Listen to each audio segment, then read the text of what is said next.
It's time for Yahoo Finance's Market Minute. Stocks are higher on the final trading day of the month. Still, they're poised to end February lower. Palantir slipping again with shares now off over 30% since hitting a record high on February 18th. There are different reasons for the selling, including reports of possible U.S. military spending cuts. Stock is still up around 245% over the past 12 months. Shares of Dell falling on a mixed outlook. The revenue forecast for the PC maker's current quarter came in below estimates, while its full-year forecast topped expectations. Still, Dell is optimistic about the outlook for AI growth. And Rocket Lab shares, they're rebounding from earlier losses. Record sales in its fourth quarter, offsetting a disappointing first quarter outlook and delayed launch. That's your Yahoo Finance Market Minute. For more on what's trending on Yahoo Finance, scan the QR code below to track the best and worst performing stocks of the session.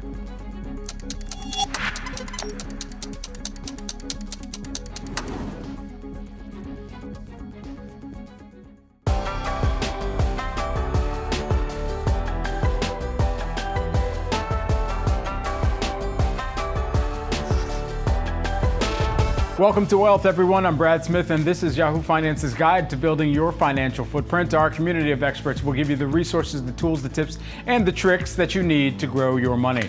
Hey, on today's show, Nvidia falling out of the $3 trillion club. We discuss what the chipmaker's declines in 2025 so far mean for CEO Jensen Huang's wealth.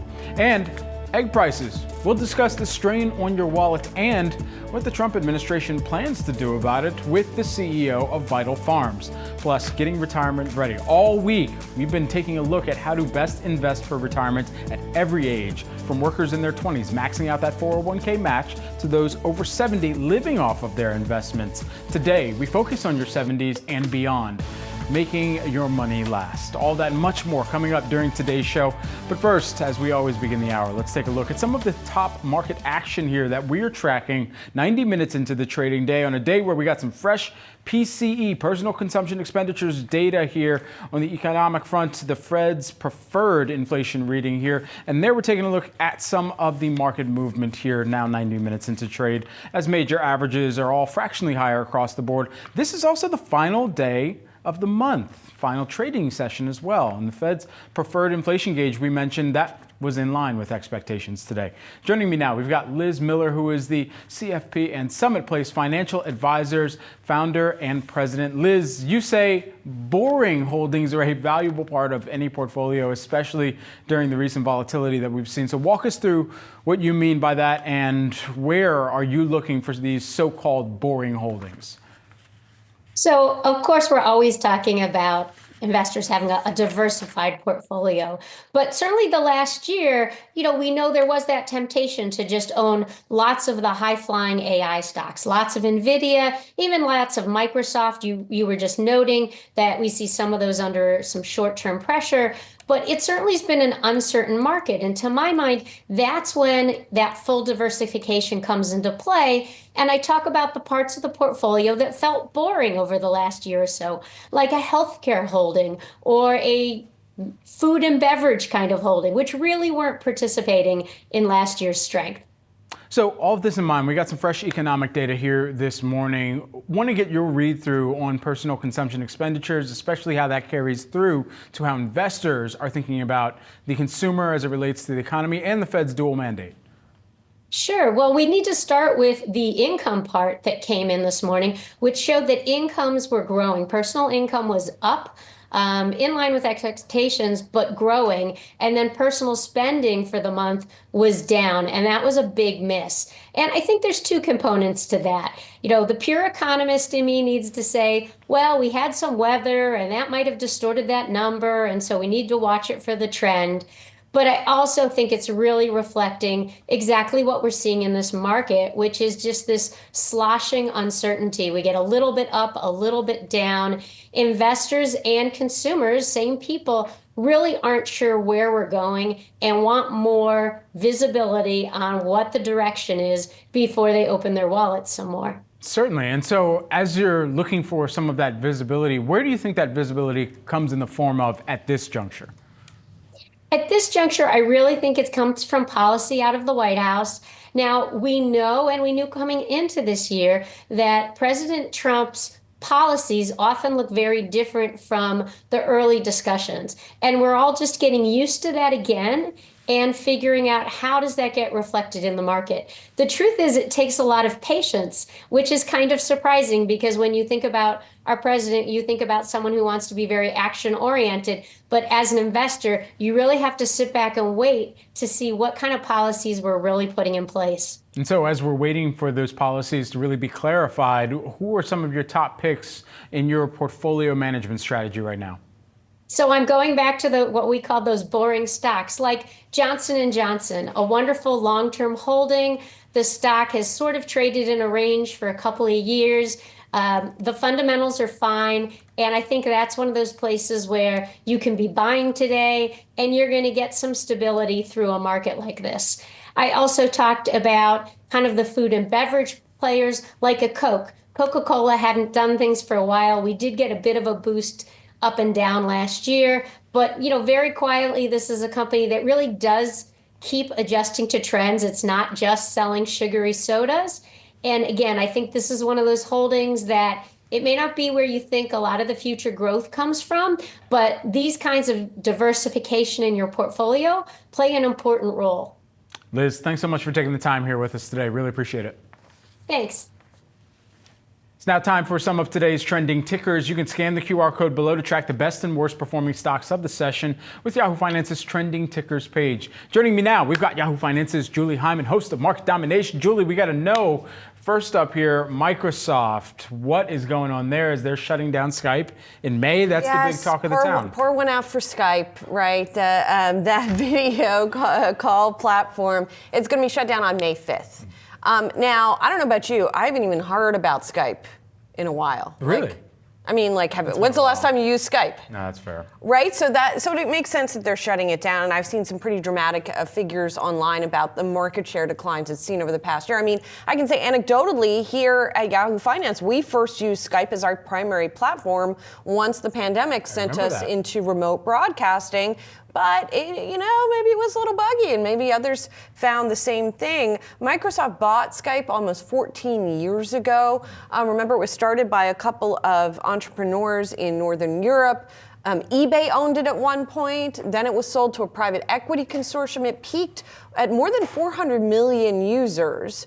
But now, Microsoft Teams has 320 million users. So that's really been the thing that Microsoft has put its bet on rather than Skype, obviously. The latest figures I saw put Skype at somewhere under 40 million. So it's really had a very dramatic drop off here. Steve Ballmer's the one who bought it for Microsoft at $8.5 billion, which was a 40% premium at the time to that privately held internal sort of valuation. So, it looks like it's going to. It doesn't really make a financial difference. It doesn't seem like to Microsoft at this point. It also speaks to how well, though, that they've integrated other video conferencing and video messaging systems into their own ecosystem for Microsoft, whether that be for peer-to-peer or whether that be for business user to business user on a kind of corporate scale there. Yeah, it's mostly Teams, right? Yeah. It is mostly Teams on the enterprise level that has replaced it.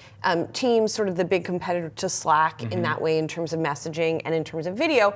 And then on the consumer level, WhatsApp, WeChat, FaceTime, Zoom for both corporate and personal use. There's just a lot of competitors out there that sort of forged in the fire of the pandemic. That's really when they started to gain a lot more steam. Yeah, absolutely. Another big name that we're tracking within the tech landscape this morning is Intel. Intel reportedly delaying its $28 billion Ohio chip plants. The first factory in New Albany is now expected to be completed in 2030. That's according to the local media outlet, the Columbus Dispatch. The factory will begin operation sometime in 2030 or 2031.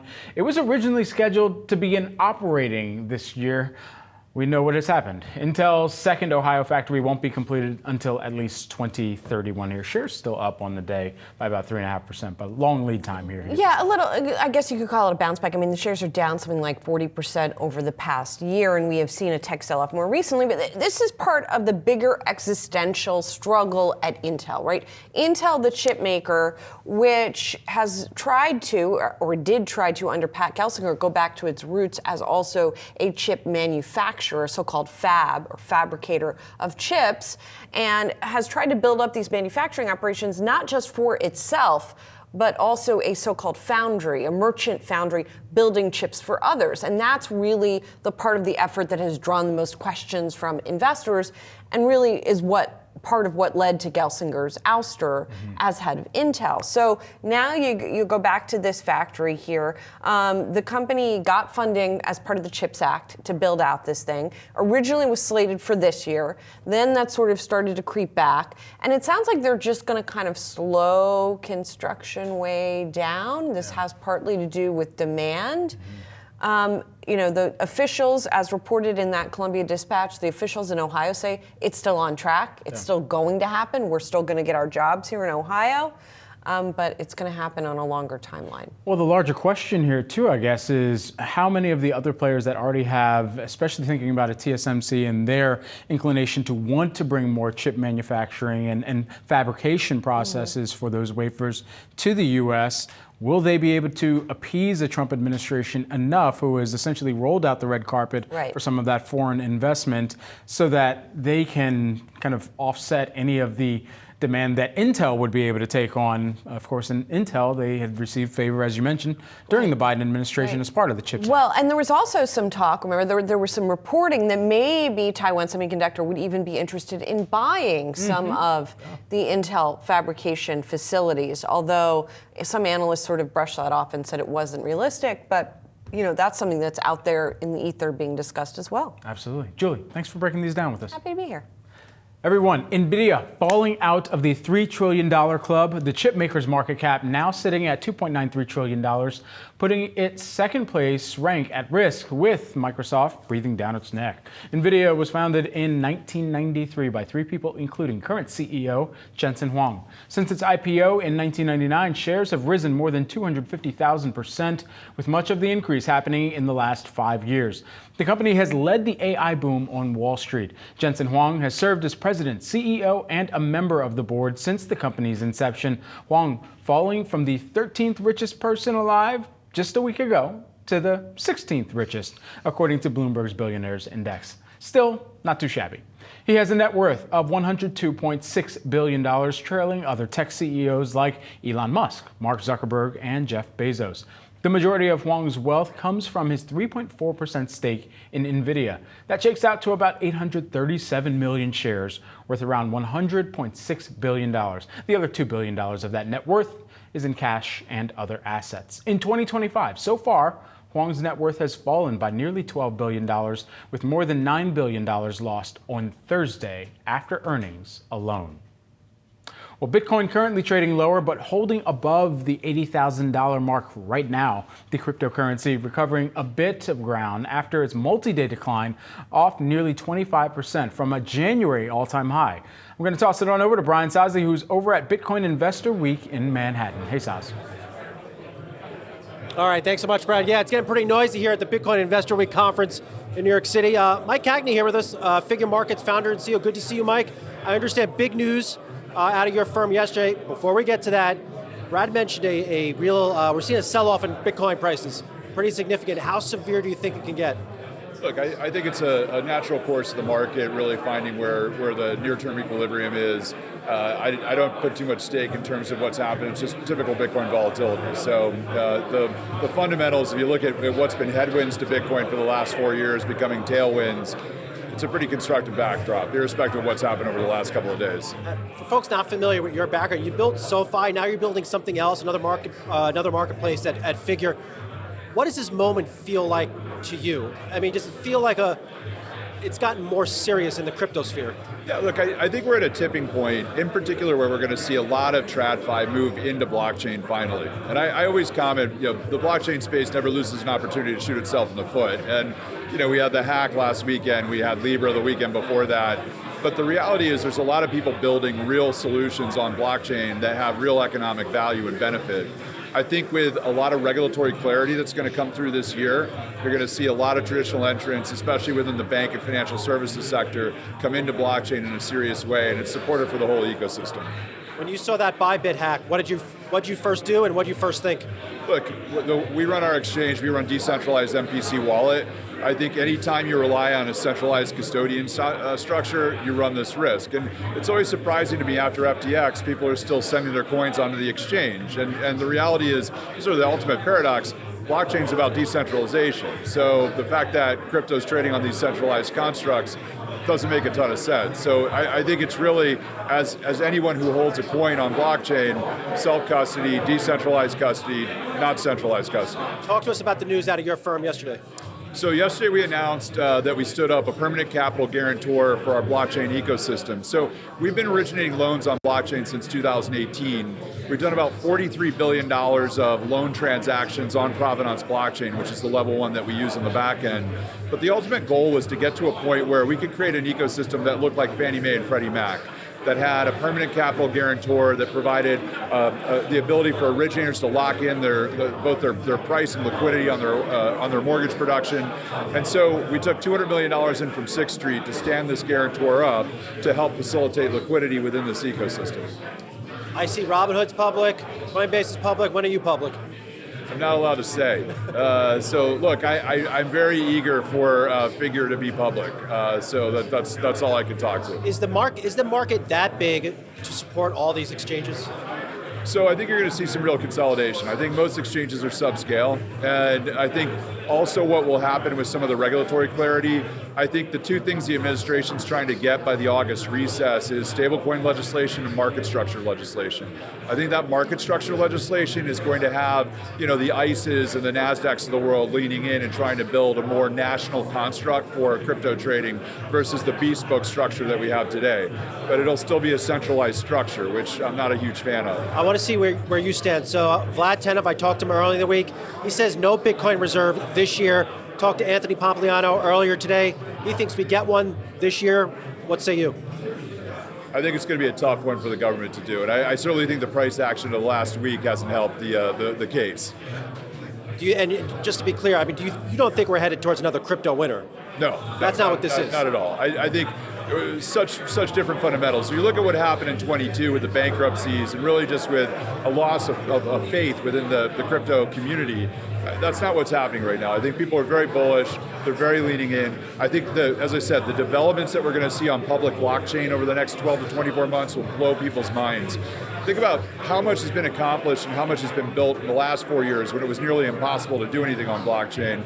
The next 4 years, you're going to see real innovation, real transformation. Well, good to catch back up with you, Mike Cagney, Figure Markets founder and CEO. It's busy in here. I mean, it feels like a real conference. Mike, good to see you. Good to see you. All right, guys, back to you. Thanks, Sozzi. We'll be bringing you more coverage from Bitcoin Investor Week later today on Market Domination. Stay tuned for conversations with Wyoming Senator Cynthia Lummis and Skybridge Capital Anthony Scaramucci. That coverage starting at 3 p.m. Coming up, is the price of eggs straining your wallet? I address the costs with the CEO of egg producer Vital Farms. You see him there. We're coming to you on the other side of the break. Stay tuned.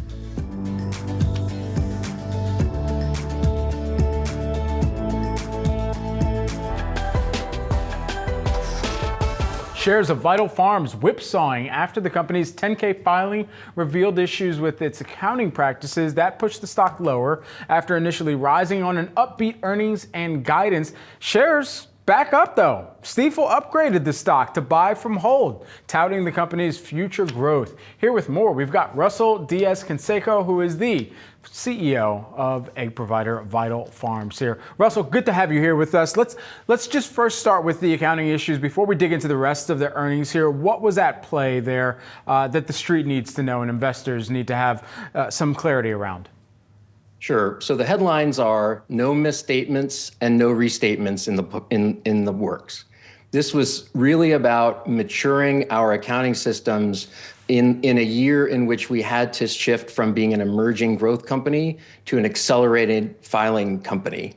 And it was all driven a year early because of our success in growing our business and therefore the valuation of the company. So this is simply a matter of maturing our accounting systems, but no issues with historically reported numbers. Okay, and so now you've got a friend in Stifel here this morning who upgraded to buy here. They talk about some of the $44 price target, the outlook for near-term growth supported by improving egg supply, processing capacity. Just walk us through what all that contributes to the long-term growth that you're anticipating that has some investors, Stifel namely here, bullish.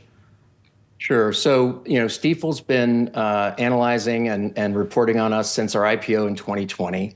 And the reality is that what we've done since then is established our path to becoming America's most trusted food company. We're primarily known for our eggs, but we're bringing eggs to the market in a very different way than the rest of the industry, with a distributed model, working with over 425 small family farms, and our own world-class egg packing center in Springfield, Missouri. So we're not playing a short-term game of kind of gaming the pricing in the marketplace. People are seeing outrageous egg prices today in the marketplace.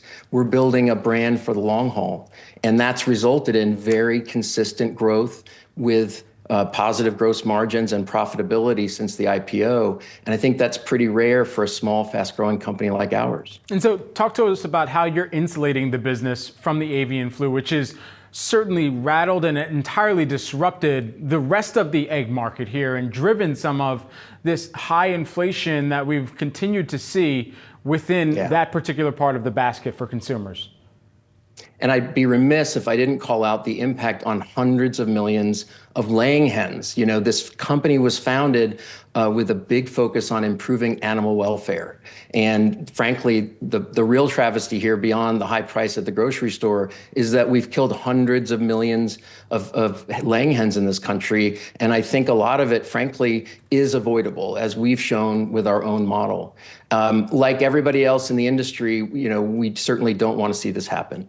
Our small family farmers just put a lot of energy and effort into maintaining wonderful farms, great infrastructure and good repair, and observing all those top, the very best thinking in biosecurity to protect those birds. But beyond that, even when on occasion a farm is affected, we've had none affected this year. We had 4 over the last 2.5 years. None of them are more than 0.5% of our production because we have this wonderful distributed network. So we think that's a much more resilient model, both because we don't have concentrated supply and because I think when you have a small family farmer owning the farm and in most cases self-operating that farm, there's just a little bit more care that goes into it, and maybe that helps explain the vigilance that's protected our birds. What would your advice be to other farms who are trying to navigate this? It was wonderful to see the Trump administration's focus on this. Brooke Rollins' op-ed in the Wall Street Journal, where she talked about a 5-point plan.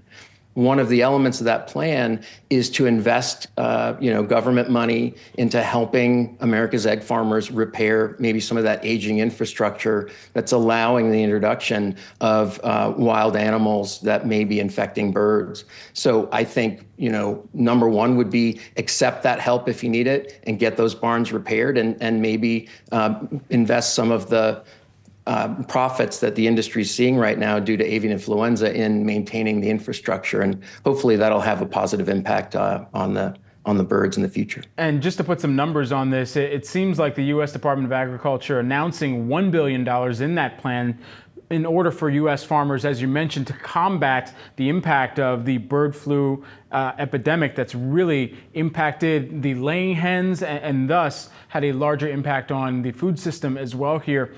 Do you think that there needs to be a more regularly focused agenda to make sure that this also doesn't rear its head again, even after we've curbed the impact of the avian flu this go round?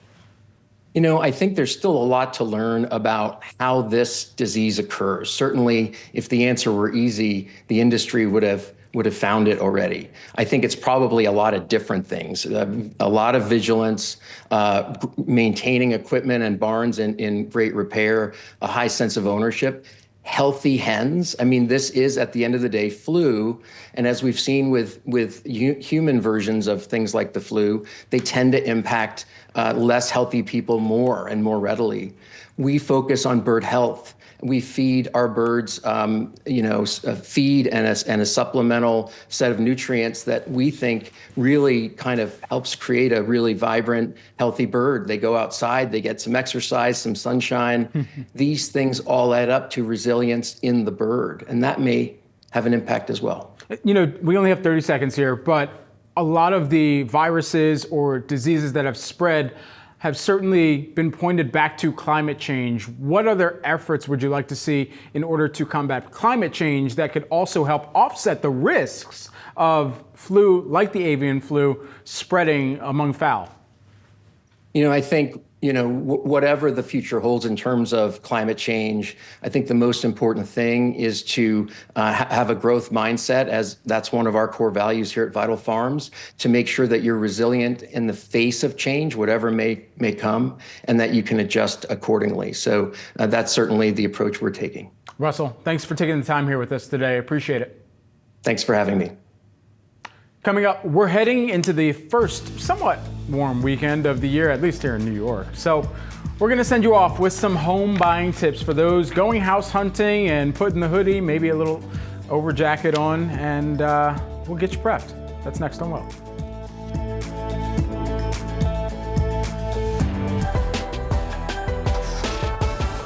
Mortgage rates declined in the last week, but remain near 7%. Elevated rates have kept buyers out of the market. Pending home sales, they fell to their lowest level ever. Lawrence Yun, National Association of Realtors chief economist, saying, quote, "It's evidence that elevated home prices and higher mortgage rates strained affordability." So, how can buyers navigate this market? Joining me now is Rogers Healy. He is the owner and CEO of the Rogers Healy Companies. Good to have you here with us. So let's start with that very question. How can buyers navigate the affordability crisis as it's been really regarded among some of the economists tracking this industry? Yeah, I hate to be a broken record, but the same way they've been navigating it really since COVID. And I think you got to have a strike quick mentality, not to go Cobra Kai on you, but yeah, you got to be ready. And I think that, the irony is you just said interest rates have dipped below 7%, which is still kind of high compared to where it was 4 or 5 years ago, but it just proves that the market is still busy. And I know Lawrence said that, the pending home sales were down in January, but guess what? That's January. It's usually pretty slow in January. People are coming off the holidays. They don't want to spend a bunch of money. And they're gearing up. You mentioned hoodie and sweater weather. They're gearing up for the spring. And that's usually when it becomes mayhem, whether you're in New York City, Dallas, or in Middle America. So, yeah, it's kind of the same thing that we've seen the last few years, but maybe it's starting to level out just a little bit, which frankly is a great thing. As we were looking through the rates that were published by Freddie Mac here, they also, with their chief economist, had put out a statement saying the mortgage rates decreased to their lowest level in over 2 months. If you're a buyer that's hearing that going into weekend buying, where can you kind of assess the market and find the best deals as well? Yeah, and again, it's a catch-22. I've always been a fan of buying a house because it makes sense for you right now. Rarely is there a forever home. There's forever relationships, right? And that's what you need to capitalize on. But, if you find something that feels right, jump on it. And in most states like Texas, you have a diligence period where you can actually make sure it checks out across the board. But yeah, I think the definition of a good deal has shifted dramatically. We have 72.5 million millennials in the U.S. They're the largest generation of people in our country. They're the largest pocket of buyers.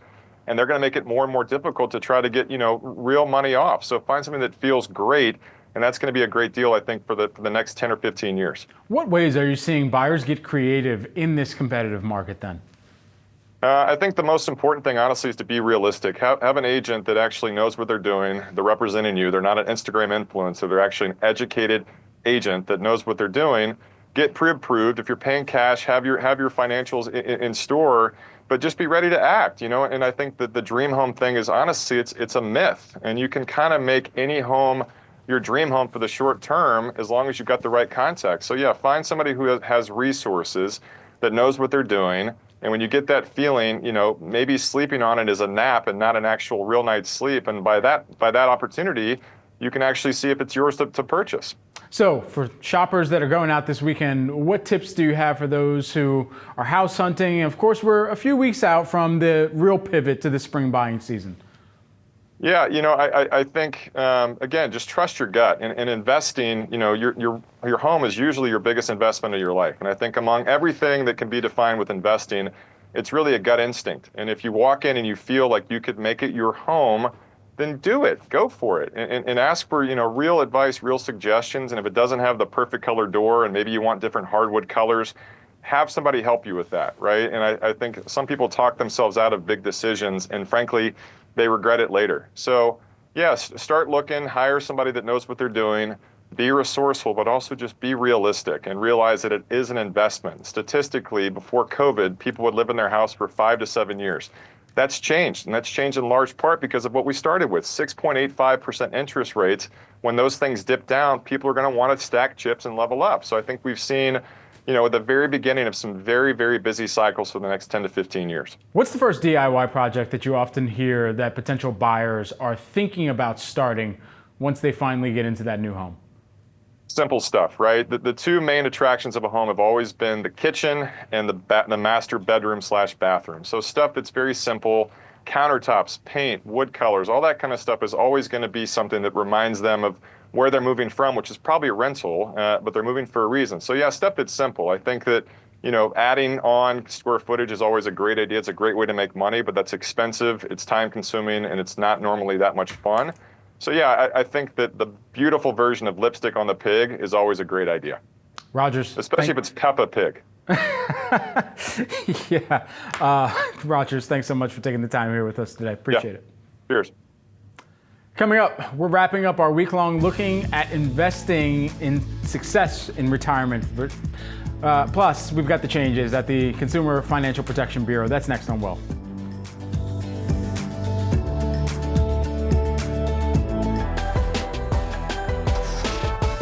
Employees of the Consumer Financial Protection Bureau claim in court testimony that Elon Musk's Doge and leaders of the agency are planning to fire the majority of the agency's 1,700 employees. According to court filings, staff say Doge and CFPB leadership met this month to discuss 3 phases of layoffs: probationary and temporary workers, then an additional 1,200 workers, and within 60 to 90 days, winding down operations of the agency. The CFPB also dropped multiple lawsuits against lenders, including Capital One and Rocket Homes.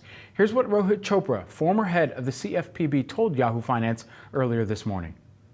I'm really worried about this effort to defund all of the police that look after Wall Street and big tech. So there's big questions right now as to whether the market is going to shift on from meaningful competition to really figuring out how to bend the rules, cheat, and sidestep accountability. All week long on Wealth, we've been discussing how to best save for retirement from the beginning to the end of your career. According to the CDC, the average life expectancy for Americans is over 77 years old, with women living an average of 80.2 years. And assuming retirement between 60 and 65, that means your retirement funds need to last over a decade. So here was some advice for those over 70 on making their money last. Is Lawrence Sprung, the Mitlin financial founder and the author of Financial Planning Made Personal. Larry, great to have you back here in studio with us. So how much should people have saved in their 70s? So there's a lot of rules of thumb out there. One is 10 to 15 times what their most recent annual earnings were, or 20 to 25 times what their annual expenses are. Now, those are rules of thumb. You want to take a look and see if that works specifically for you, but it's a good starting place for most folks. You recommend dividing your money into 3 different buckets. Explain what you should have in each one. Yeah, so you don't want to have all your money designed for long-term investments, super maybe additional risk involved, but you also don't want it super conservative in case inflation starts rearing its head. So we highly suggest diversifying amongst those time frames, having some money available short-term, maybe in a high-yield savings account that's liquid, higher rate of interest, have your midterm money more conservative than the long-term money, getting a higher rate hopefully than the high-yield savings and some growth. growth. And then for monies that may be 6, 7 years longer that you don't need that for, have it in more high growth areas than income generating areas. Now, at age 73, we know investors have to start taking required minimum distributions, those RMDs. How do you recommend budgeting those funds? So plan for them, right? Have an idea. Don't wait till you're 73 to have an understanding of what your RMDs are going to be, because keep in mind, you have the opportunity to convert IRA money to Roth IRA money if you want, because that may end up reducing those required minimum distributions in the future. You might be paying lower taxes, but it's something you should look at and understand what the impact to your income is going to be, because there are also ancillary effects that it may have. Taking RMDs, that can also increase your tax burden though as well. And to what extent, so how do you kind of make sure that you are offsetting the tax burden with those distributions as well?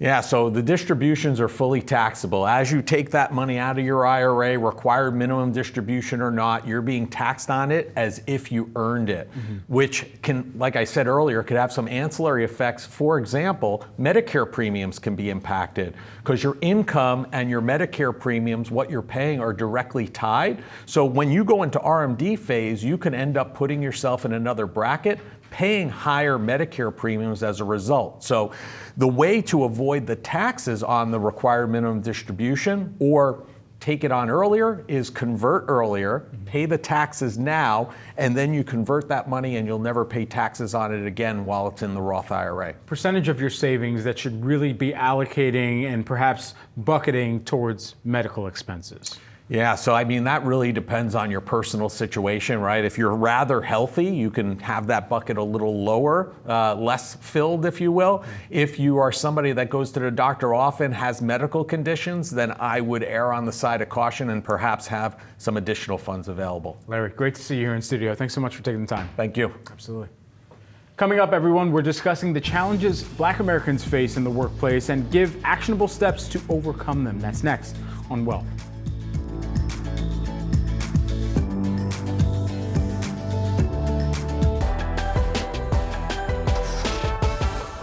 An online campaign calling for an economic blackout. Friday, February 28th, the People's Union USA, a grassroots group, is urging Americans to spend no money for a full 24 hours. The goal? To remind corporations of consumers' economic power. Here are the details. The no-spend blackout will last for the full 24 hours on the 28th. Participants are told to boycott shopping both online and in person, especially at major retailers like Amazon, Walmart, and Best Buy. The organizers say essential items can still be bought if absolutely necessary, things like food, medicine, and emergency supplies. And if you must spend, only support small businesses. The economic blackout comes at a time when Americans aren't feeling great about the U.S. economy. Consumer confidence in February plunged by the most since August of 2021, according to the Conference Board.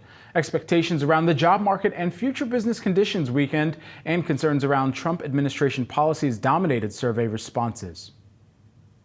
Amid President Trump's efforts to eliminate federal DEI programs, consumers nationwide are participating in a 24-hour economic blackout that encourages no spending at all. But if you must spend, it's encouraged to buy from local businesses. So we want to dig into the effort further with Sherry Dunn, who is the author of the new book, Qualified: How Competency Checking and Race Collide at Work. Sherry, great to have you on the program here with us. First, let's just get a read in on what's taking place here and what we've been discussing and monitoring coming up to this event of the purchasing and the buyer's blackout, the shopping blackout here today, and ultimately some of the drivers of that, especially as it is an attempt to really showcase the consumer power going up against some of the big corporations who have moved away from DEI initiatives that they set forth and announced just a few years ago. Yeah, exactly. You know, the thing of it is, the goal is for consumers, specifically consumers of color, other minoritized groups, people who are impacted by these anti-DEI measures, to say, hey, we can hear you and we can see, and we are consumers and we are employees and we want to be represented in both spaces. And if we're not, we're going to use our economic power. And, it harkens back to the Montgomery bus boycott. And I often say, if those folks can organize their pennies, we cannot spend online at Amazon, for a day.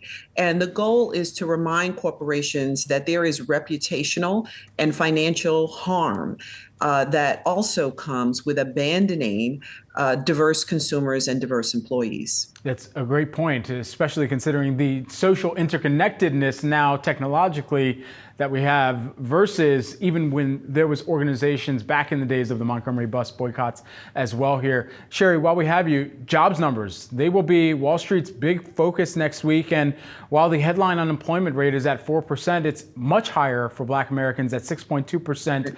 And we showed the cover of your book. Your book is all about some of the challenges that are facing Black Americans in the workplace, including what you call competency checking.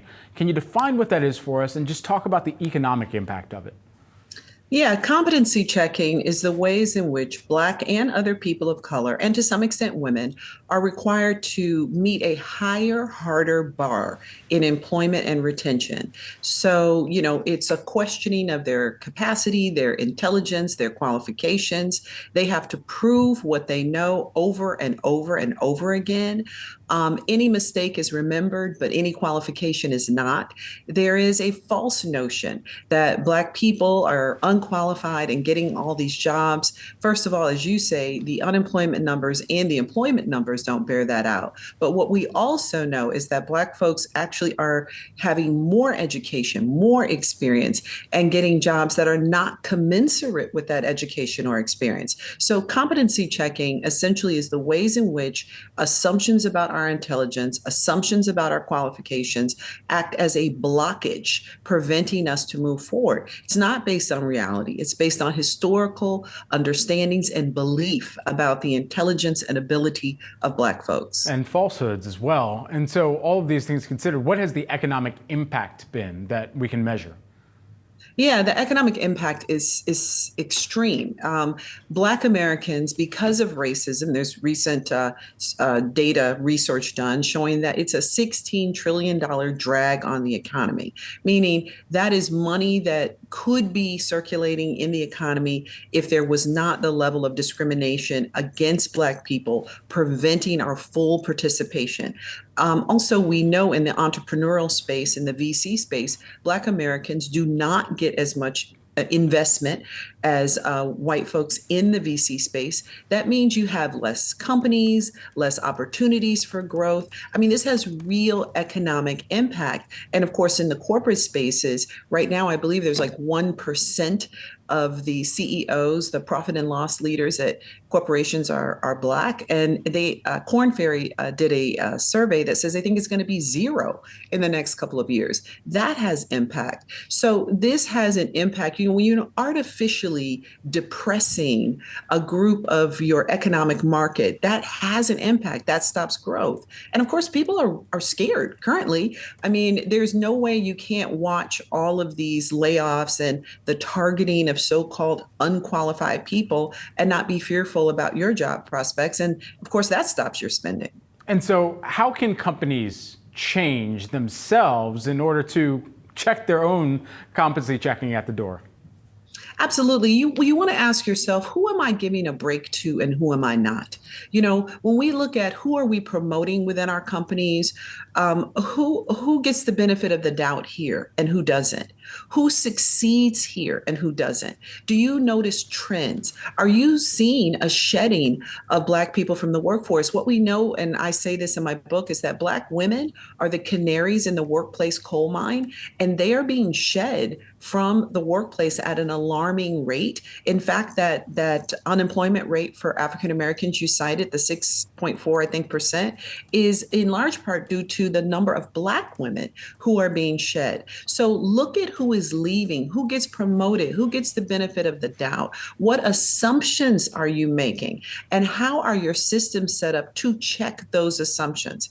Again, like I say, the data tells us that Black people are showing up with the qualifications, with the skill, with the experience, and yet they are not being promoted and they are having a hard time at retention. So that tells you as a company, something is going wrong and you need to investigate through auditing your processes and your procedures to figure out what that is. Sherry, some great tips for corporations out there. Thank you so much for taking the time here with us to have this conversation. Appreciate it.